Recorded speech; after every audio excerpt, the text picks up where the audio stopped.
Bonjour à tous et bienvenue dans ce débriefing de l'épisode 7 de koh Lanta le totem maudit. Aujourd'hui, on va beaucoup parler de résultats des épreuves parce que je pense que individuellement comme collectivement, il y a pas mal de choses à dire. On va également parler de la rivalité entre Ambre et Maxime qui ne faiblit absolument pas dans cet épisode et qui tourne de moins en moins à l'avantage de Maxime et de plus en plus à l'avantage d'Ambre. Et enfin, comme souvent dans ces débriefings, on va un peu analyser le résultat du vote. Et donc, on va commencer cette vidéo par le résultat collectif sur l'épreuve d'immunité qui n'a, à mon sens, absolument aucun sens.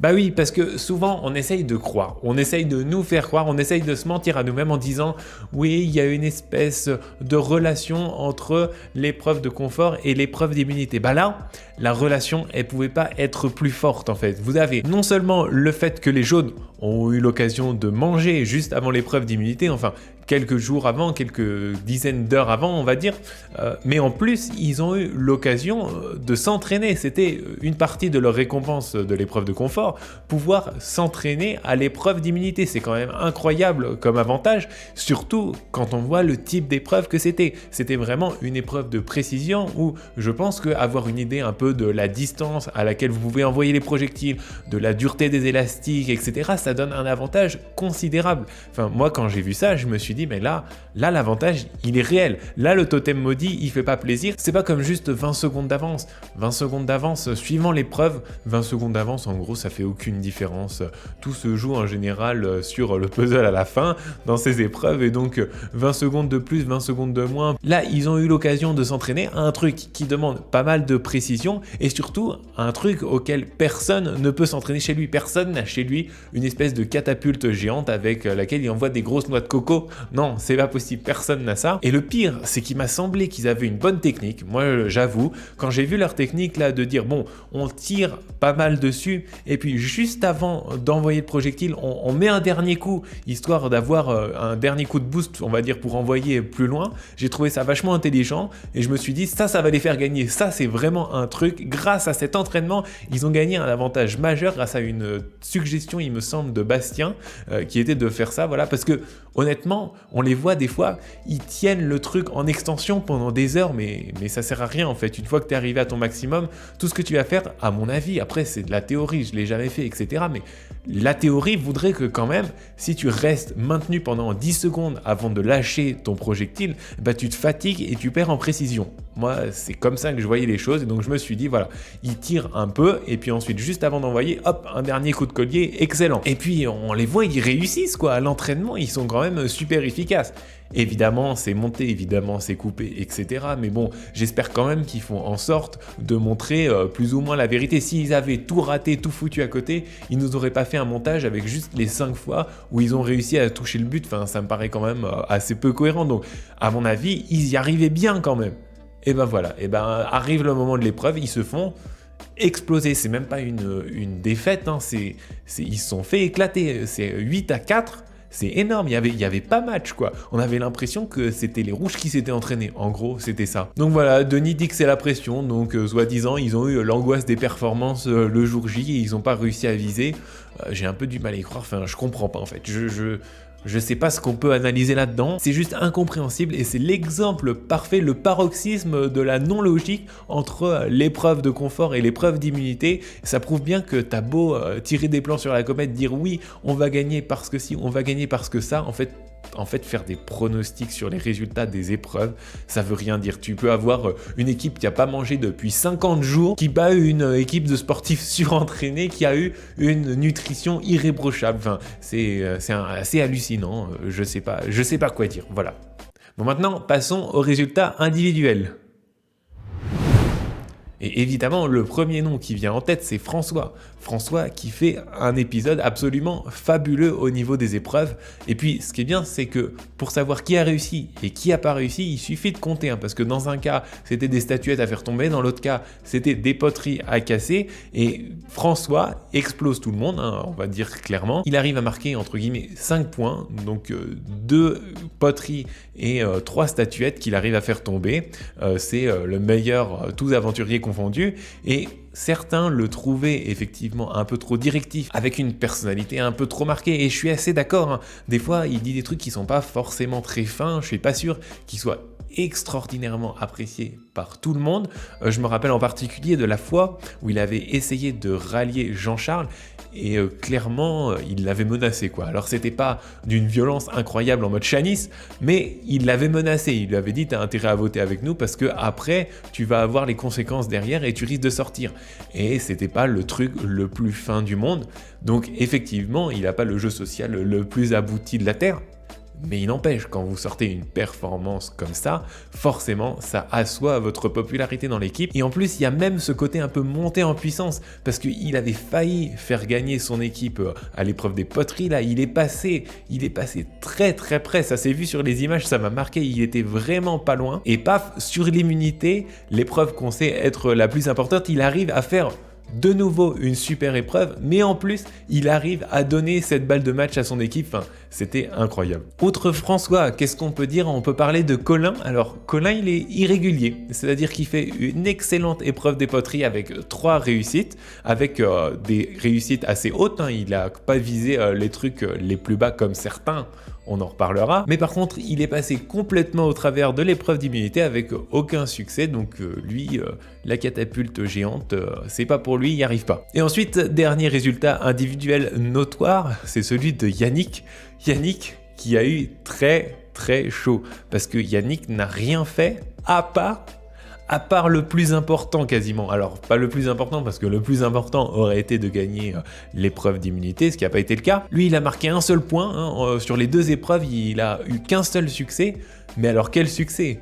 Il est quand même allé chercher la poterie la plus haute au dernier moment. Enfin, il donne la victoire à son équipe là-dessus. Donc finalement, c'est vraiment une histoire d'image parce qu'il a réussi à donner la victoire à son équipe sur la dernière poterie la plus haute, juste après que François a échoué sur la même poterie. Donc c'est vraiment symbolique, quoi. Mais quand même, il n'est pas passé loin, il est passé à 2 doigts de rater complètement son épisode. Il est passé à 2 doigts de ne rien faire du tout. Mais bon, il sort la grosse performance au bon moment, donc forcément, ça joue largement en sa faveur. Allez, parlons de Ambre contre Maxime maintenant.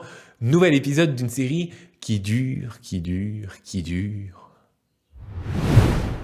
Mais qui change pas en fait, qui va en s'empirant. Parce que une fois de plus, dans cet épisode, Ambre réussit tout et Maxime foire tout. Donc on parlait justement du bilan comptable, on va dire, sur les 2 épreuves confort et immunité. Bah là, Maxime, c'est une des personnes qui a fait 0. Il n'a rien touché de tout l'épisode. Et c'est assez symptomatique parce qu'il tente des trucs trop élevés pour lui, ce qui fait qu'au final, il n'arrive à rien. Ambre, elle se la joue beaucoup plus stratégique.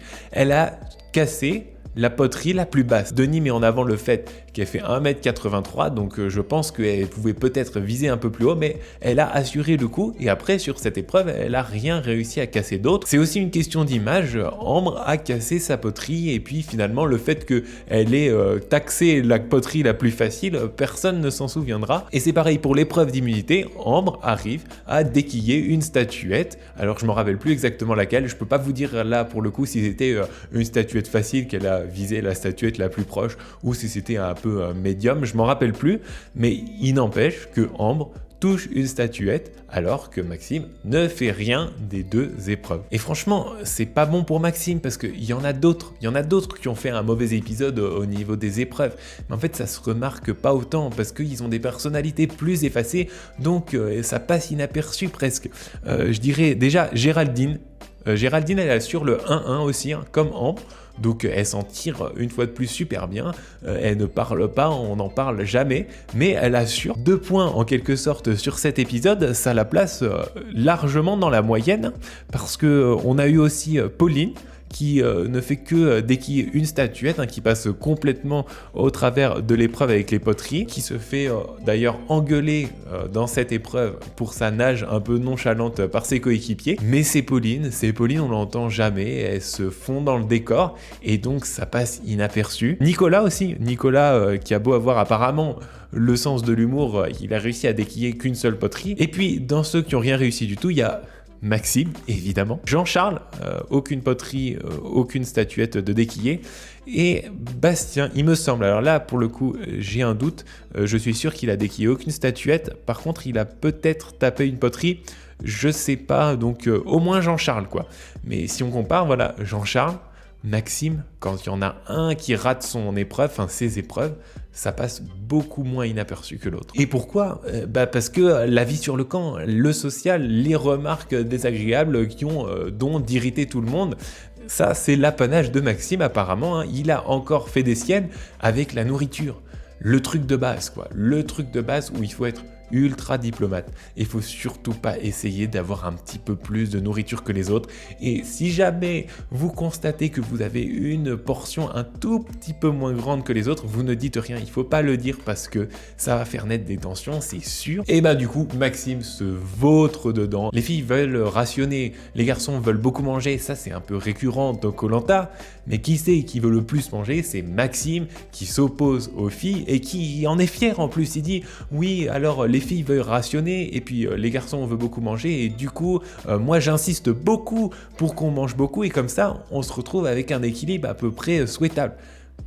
Mais tu te rends pas compte que tu es en train de te mettre tout le monde à dos. Enfin, alors peut-être que c'est exagéré, peut-être qu'il n'y a que Ambre et Louana qui détestent Maxime et puis que les autres n'ont pas de problème avec lui, mais c'est pas l'impression que ça donne, quoi. Je dirais que les garçons, ils sont moins remontés contre lui, mais s'il faut voter Maxime, à mon avis, ils feront pas trop d'état d'âme, quoi. Il n'a pas l'air d'être grand pote avec eux, il a surtout l'air d'être un gros chieur auprès des filles, mais à part ça, il n'a pas l'air d'avoir noué de lien très très fort avec qui que ce soit. Et à côté de ça, sur ce thème de la nourriture, réussite indécente d'Ambre. Franchement, ça commence limite à être agaçant, quoi, en mode Lola, quoi, qui réussit tout sans même essayer. On nous montre que Louana a la main sur la bouffe.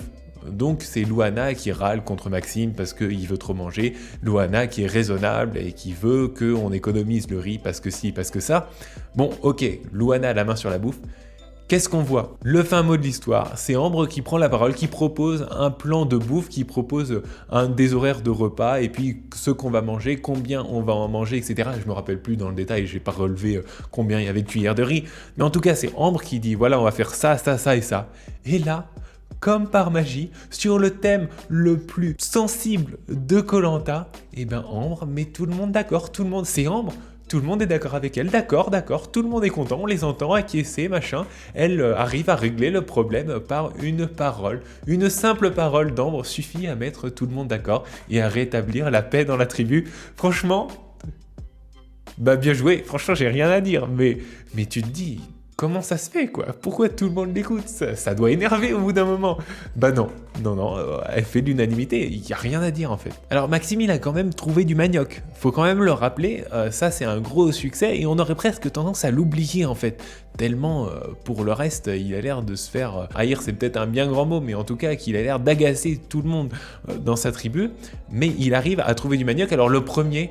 Quand il crie manioc pour le premier, franchement le truc c'était un vieux bout dégueulasse à moitié pourri, tout rabougri. Tu te dis non c'est pas mangeable, franchement tu cries pas manioc comme ça quand tu trouves un truc pareil. Heureusement, il en a trouvé un deuxième et là ça avait plus de gueule quand même. On sentait que c'était un vrai pied de manioc, pas pourri, bien frais, avec pas mal de trucs à manger. Donc bon point pour Maxime, enfin un truc qui va un peu dans son sens dans cette saison de Koh-Lanta.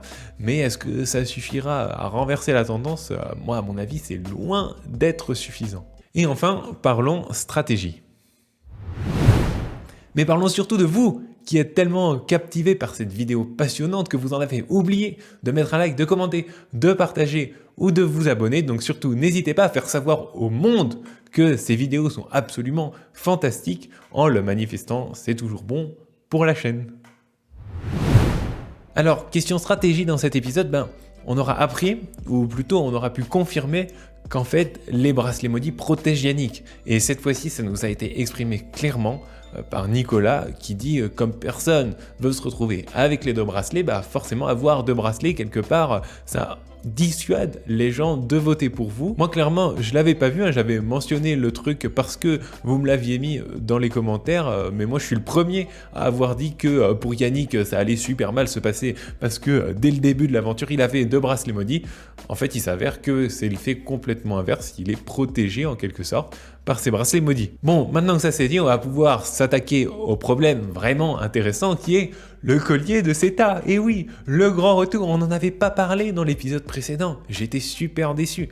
Mais là, c'est bon, quand les jaunes ont perdu à l'épreuve d'immunité, je me suis dit, le collier, le collier, le collier. Et qu'est-ce qu'on a vu? Le premier truc dont on a parlé quasiment, c'était du faux collier de Seta, évidemment, qui déchaîne les passions. Alors, qu'est-ce qu'on peut dire sur ce collier imaginaire? Ben, ça confirme un peu ce qui a déjà été dit. Une fois de plus, le collier imaginaire, moi, je suis pas sûr que ce soit une bonne idée. Alors, pour le coup, dès le début, j'étais assez réservé, je savais pas trop quoi en penser, si ça avait un effet positif ou négatif pour Seta.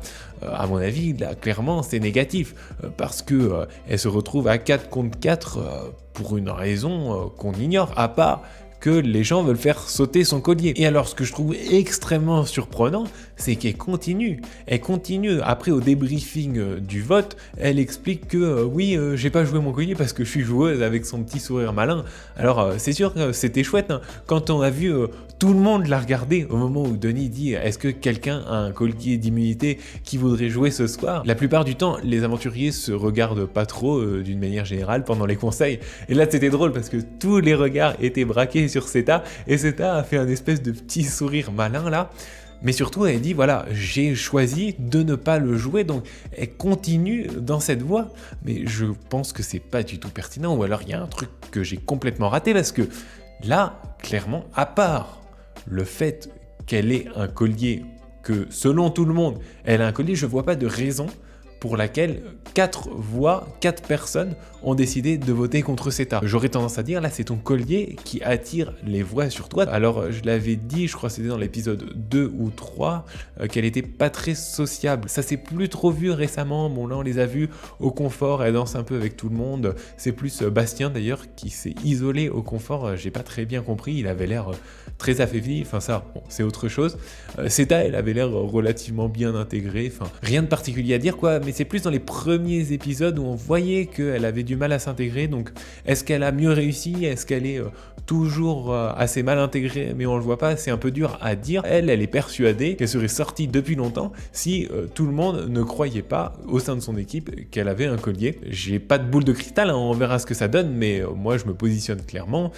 Le collier, c'est pas une bonne idée. Et enfin, concernant l'éliminée du jour, donc Alexandra, il y a une certaine logique quand même. Personnellement, il m'avait semblé remarquer qu'elle n'était pas toujours très agréable. Dans l'épreuve des poteries à détruire en hauteur, là, elle prend un petit peu de temps et ses coéquipiers s'impatientent. Et là, elle leur dit « Oh, vous y croyez ou vous y croyez pas ?» Donc, elle répond de manière un peu agressive, et puis en leur disant qu'ils vont bien se taire parce que elle va essayer de se concentrer et elle va le faire. Bon, déjà, c'est pas très cool comme façon de faire, comme façon de s'exprimer. Et en plus, derrière, elle est quand même assez loin de la poterie, donc ça fait encore plus tâche. Alors c'est vrai que c'est juste une phrase, mais je pense que c'est plutôt représentatif de sa façon d'être, et c'est pas forcément hyper facile pour les autres d'avoir à prendre des petites remarques comme ça. Avec en plus le trio de bleu qui lui rend pas service, finalement ça arrange pas mal de personnes de casser ce trio bleu, et c'est la personne a priori la moins agréable au quotidien de ce trio bleu, donc elle subit ça. La semaine prochaine, donc réunification, je me lancerai pas dans des pronostics parce que les ambassadeurs, c'est toujours un grand n'importe quoi, un grand bazar pour comprendre ce qui se passe. Même le premier conseil de la réunification va faire des pronostics là-dessus, quoi. Il peut se passer tout et n'importe quoi. Le seul truc que je dirais, c'est que il y a une espèce de trio qui se reforme en fait. On a vu qu'une fois de plus, Anne-Sophie était liée à Colin, Olga et Alexandra. Alexandra d'ailleurs a décrit Anne-Sophie, Colin et Olga comme ses coups de cœur de l'aventure, donc il se pourrait que ces trois-là restent liés, et alors 3 dans une équipe, ça fait un peu gros comme groupe, mais un trio soudé depuis plusieurs épisodes, éventuellement, hein, c'est un peu dur à dire, mais potentiellement très soudé. Au moment de la réunification, si jamais ils arrivent à voter ensemble, à se mettre d'accord, ils pourraient choisir éventuellement à 3 de rejoindre le même camp, et donc ça leur donnerait énormément de poids. Enfin, il y a plein de choses à faire. Et puis surtout, avec cette réunification, ce trio, il est devenu moins évident. Parce que certes, il est évident pour une bonne partie des jaunes, mais les rouges, ils en ont a priori pas vraiment connaissance. Donc ils pourraient, tout en étant très soudés, passer relativement inaperçus. À voir.